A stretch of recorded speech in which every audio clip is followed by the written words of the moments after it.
Assalamualaikum warahmatullahi wabarakatuh. Bismillahirrahmanirrahim.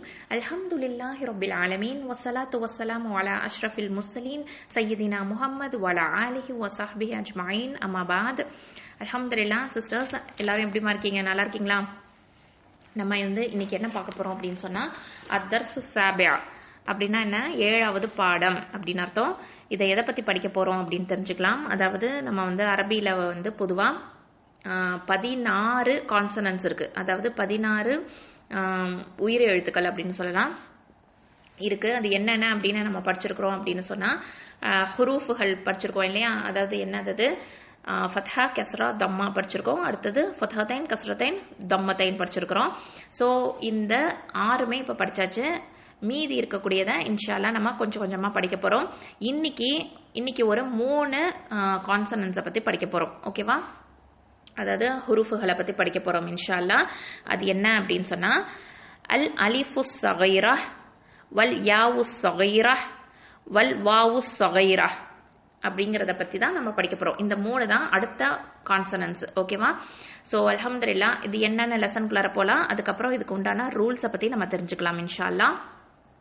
அதாவது இதை எப்படி நம்ம உச்சரிக்கணும் அப்படின்னு பாத்தீங்கன்னா ப ஃபத்ஹா அலிஃப் ஸகீரா ப அப்படின்னு நம்ம சொல்லணும். இப்போ ஃபர்ஸ்ட் லெசன்லயே நம்ம ஒவ்வொரு எழுத்துக்கும், அதாவது ஒவ்வொரு ஹர்ஃபுக்கும் நம்ம எப்படி எழுத்தா எழுதணும் அப்படிங்கிறத பார்த்தோம். இப்போ இந்த ப அப்படிங்கிறது இருக்கு பார்த்தீங்களா, போட்டு மாதிரி போட்டு கீழே ஒரு புள்ளி, இதை பன்னு சொல்லுவோம். இதை எப்படி சொல்லுவோம்? ப போட்டு அலிஃப் போட்டு தான் ப. அதோடைய ஸ்பெல்லிங் என்ன? இந்த ப அப்படிங்கறதுடைய ஸ்பெல்லிங் என்னன்னு படிச்சோம். ப போட்டு அதுக்கு பக்கத்துல ஒரு அலிஃபை போடுவோம் இல்லையா? ப அப்படின்னு போடுவோம். ஓகேவா? ஸோ அதே சவுண்டு தான் ஈக்குவலா இதுக்கு கொடுக்கணும். ஓகேவா? எக்ஸ்ட்ராவா நம்ம நீட்ட கூடாது. ஓகேவா? ஸோ ப ஃபத்ஹா அலிஃப் ஸகீரா ப, அவ்வளவுதான். ஸோ இப்போ இந்த ஃபர்ஸ்ட் பன்னு சொன்னதும் அடுத்தது ஃபுல்லா சொல்லி முடிச்சதுக்கு அப்புறம் அந்த பன்னு சொல்றதும் ரெண்டுமே என்னது, ஈக்குவல் சவுண்டா தான் இருக்கணும். ஓகேவா? ஈக்குவல் லென்த், ஈக்குவலா தான் நீட்டணும், ஈக்குவலா தான் மத்து செய்யணும். புரியுதாமா? அல்ஹம்துலில்லாஹ். சோ இந்த குட்டியா அலிஃப் இருக்கு பாத்தீங்களா, அதுக்கு பேரு அலிஃப் ஸகீரா அப்படின்னு சொல்லுவோம். ஸகீரா அப்படின்னா என்ன? ஸ்மால், சின்னது அப்படின்னு அர்த்தம். ஓகேவா? சோ ப ஃபத்ஹா, அந்த பக்கு மேல உள்ள ஃபத்ஹாவை உடனே சொல்லிடணும். அதுக்கப்புறமே தான் அலிஃப் ஸகீராவை சொல்லணும். அதுக்கப்புறம் தான் சவுண்டை நம்ம கொடுக்கணும். ஓகேவா? இப்போ ப ஃபத்ஹா சொல்லிட்டு அலிஃப் ஸகீராவை சேர்த்துட்டு அதுக்கப்புறமே தான் அந்த சவுண்டை சொல்லணும், ப அப்படின்னு சொல்லிட்டு. ஓகேவா? சோ ப ஃபத்ஹா அலிஃப் ஸகீரா ப, யா ஃபத்ஹா அலிஃப் ஸகீரா யா, ரா ஃபத்ஹா அலிஃப் ஸகீரா ரா, மீம் ஃபத்ஹா அலிஃப் ஸகீரா ம. இந்த மாதிரி நம்ம சொல்லிக்கிட்டே போகணும். ஃபர்ஸ்ட் உச்சரிக்கும் போது அந்த எழுத்தோட அந்த எழுத்தை தான் அப்படியே நம்ம உச்சரிக்கணும். ஓகேவா? சில பேரு ம ஃபத்ஹான்னு சொல்லிடுறாங்க. ம ஃபத்ஹான்னு கிடையாது. ஓகேவா? மீம் ஃபத்ஹா அப்படின்னு தான் நம்ம சொல்லணும். ஓகேவா? அதே மாதிரி லாம் ஃபத்ஹான்னு தான் சொல்லணும். நிறைய பேர் என்ன சொல்லுவாங்கன்னா ல ஃபத்ஹான்னு சொல்லிடுறாங்க. அப்படி சொல்லக்கூடாது. ஓகேவா? அந்த எழுத்தை முழுமையா நம்ம உச்சரிச்சுட்டு தான் நம்ம சொல்லணும். புரியுதாமா? சோ லாம் ஃபத்ஹா அலிஃப் ஸகீரா ல, வாவ் ஃபத்ஹா அலிஃப் ஸகீரா வ, நூன் ஃபத்ஹா அலிஃப் ஸகீரா ந, ஹம்ஸா ஃபத்ஹா அலிஃப் ஸகீரா அ. இந்த மாதிரி வரிசையை நம்ம சொல்லிட்டே போறோம். ஹ, அ, ஹ, கா, ஹா, த, ச, ஜ. இங்க எப்படி சொல்லணும்? ஜீம் ஃபத்ஹா அலிஃப் ஸகீரா ஜ. ஓகேவா? தால் ஃபத்ஹா அலிஃப் ஸகீரா த. இந்த இடத்துல சொல்லும் போது எல்லாமே இந்த எழுத்துல ஒரு நிறுத்தம் கொடுக்க கூடாது. ஓகேவா? அந்த எழுத்த முடிவு காத்துல இருக்கணும். ஓகேவா? காத்தோட இருக்கணும். ஓகேவா? இப்ப பாருங்களேன், ப, ய, ரா, ம, ல, வ இப்படி சொல்லும் போது அந்த காத்துல இருக்கணும், நிறுத்தக்கூடாது. ப, ய, ரா, ம அப்படின்னு சொல்லி நம்ம நிறுத்தக்கூடாது, ஒரு புஷ் கொடுக்க கூடாது. புரியுதா?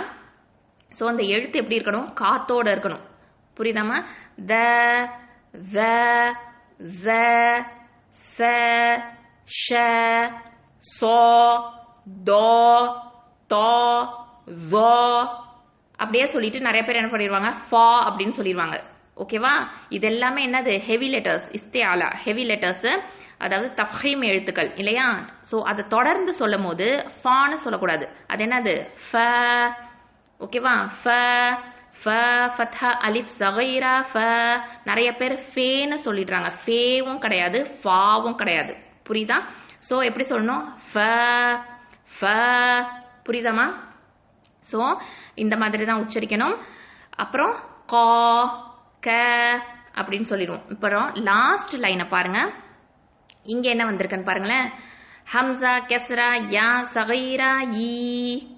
ஓகேவா. இது எப்படி சொல்லணும். அங்க இருக்கிறது என்ன யா.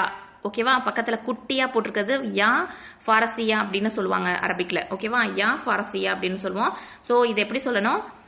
ஹம்சா, அந்த ஹம்சா எங்க உட்காந்துருக்கு, அலிஃபுக்கு கீழே உட்காந்துருக்கு. அப்போ என்ன சொல்லணும், அதை ஹம்சான்னு தான் சொல்லணும். ஓகேவா. ஹம்சா கெஸ்ரா, கீழே என்ன இருக்கு கெஸ்ரா இருக்கு. அப்போ ஹம்சா கெஸ்ரா யா சகீரா ஈ. புரியுதாமா. அடுத்தது ஹ கெஸ்ரா யா சகீரா ஹீ. அடுத்தது பாருங்க வாவ் தம்மா வாவ் சகீரா ஊ. ஓகேவா. ஊ சொல்லக்கூடாது. அ ஐ இ ஊ இருக்கு இல்லையா, அந்த ஊ சொல்லக்கூடாது. இதுக்கு என்ன சொல்லணும் ஊ. வாய குவிச்சு ஊ. புரியுதாமா. நல்ல டிஃபரன்ஷியேட் பண்ண தெரியணும். சரியாமா. அப்போ வாவ் தம்மா வாவ் சகீரா ஊ. ஹ தம்மா wow சகீரா who. Hamza Dhamma wow சகீரா ஊ. புரிஞ்சுச்சா. ஸோ இந்த மாதிரி தான் நம்ம ப்ராக்டிஸ் பண்ணணும். ஓகேவா. இப்போ இதை அடுத்த நம்ம 3 கான்சனன்ஸ் 3 ஹர்ஃபுகளை பார்த்துருக்குறோம். அல்ஹம்துலில்லாஹ். அடுத்தது கீழே என்ன கொடுத்துருக்காங்கன்னு பாருங்களேன். அதாவது இது வந்து ஏற்கனவே நம்ம படிச்சாச்சு. இதை பத்தி ரூல்ஸ் எல்லாமே நான் உங்களுக்கு சொல்லி கொடுத்துறேன் ஆரம்பத்திலேயே. இருந்தாலும் அதை வந்து ஜஸ்ட் நம்ம வந்து தெரிஞ்சுக்கலாம். ஓகேவா. அதாவது ஹர்ஃபுல் இக்லாப். இக்லாப் எழுத்து என்ன ப அப்படிங்கிறது மட்டும். ஓகேவா. இதெல்லாம் வந்து நம்ம ஏற்கனவே படிச்சுட்டோம். இருந்தாலும் இன்னொரு தடவை நீங்க பார்த்து வச்சுக்கோங்க. ஓகேவா. ஹர்ஃபுல் இக்லாப், இக்லாபுடைய எழுத்து என்ன ப அப்படிங்கிறது. அடுத்தது ஹர்ஃபுல் இதுகாம். இதுகாம் எழுத்து உங்களுக்கு தெரியும் இல்லையா, எர்மலூன் அப்படின்னு சொல்லி கொடுத்துருக்கேன் இல்லையா. எர்மலூன் அப்படிங்கிறது தான் யா ரா மீம் லாம் வாவ் நூன். ஓகேவா. அதுக்கப்புறமே ஹர்ஃபுல் இதுஹார். இதுஹார் எழுத்துக்கள் உங்களுக்கு இருக்கிறது தெரியும். ஹல்க் எழுத்துக்கள் சொல்லி கொடுத்துருக்கேன். அப்போ ஹம்சா ஹ ஐன் ஹ கைன் ஹா. ஓகேவா. அடுத்தது என்ன ஹர்ஃபுல் எஹ்ஃபா. எஹ்ஃபா எழுத்துக்கள் மீதி உள்ள எழுத்துக்கள் அத்தனையுமே என்னது எஹ்ஃபா எழுத்துக்கள். ஓகேவா. ஸோ அதுதான் உங்களுக்கு நம்பர்ஸோட போட்டு கொடுத்துருக்குறாங்க. அல்ஹம்துலில்லாஹ். நம்ம இப்போ என்ன படிச்சிட்டோம், அத்தர்சு சாபியா பார்த்தாச்சு. ஓகேவா. சாபியா அந்த ஐனை வந்து விளங்கணும், நல்லாவே நம்ம வந்து சொல்ல தெரியணும். ஓகேவா. ஐனில் சுக்குன்னு வச்சு நம்ம நிப்பாட்டும் போது அந்த ஐன் வந்து நம்ம உச்சரிப்புல நல்லாவே தெளிவாக தெரியணும். ஓகேவா. அத்தர்சு சாபியா. ஓகேவா. அல்ஹம்துலில்லாஹ். இதெல்லாமே நோட் டவுன் பண்ணிக்கோங்க. ஸோ அல்ஹம்துலில்லாஹ் நம்ம கம்ப்ளீட் 7 லெசனை கம்ப்ளீட்டாக பார்த்தாச்சு. அது மட்டும் இல்லாமல் இதில் இன்னொரு ஒரு எக்ஸ்ட்ரா இன்ஃபர்மேஷன் உங்களுக்கு சொல்லிடுறேன். அதாவது இதுக்கு பேர் என்ன, அதாவது ரூல்ஸ் என்ன அப்படின்னு சொன்னால் மத்து சிலத்து சுகரா அப்படின்னு சொல்லுவாங்க. ஓகேவா. மத்து சிலத்தல் சுகரா அப்படின்னு சொல்லுவாங்க. அதாவது குறைவான இணைக்கும் மத்து அப்படின்னு அர்த்தம். ஓகேவா. குறைவான இணைக்கும் மத் அப்படின்னு அர்த்தம். அந்த அலிஃப் சகீரா யா சகீரா வாவ் சகீரா இதெல்லாமே வந்து என்னது குறைவாக இணைக்கும் மத் அப்படின்னு சொல்லுவாங்க. இது குர்ஆன்ல நிறைய இடங்கள்ல அல்ஹம்துலில்லாஹ் நம்ம பார்க்கலாம்.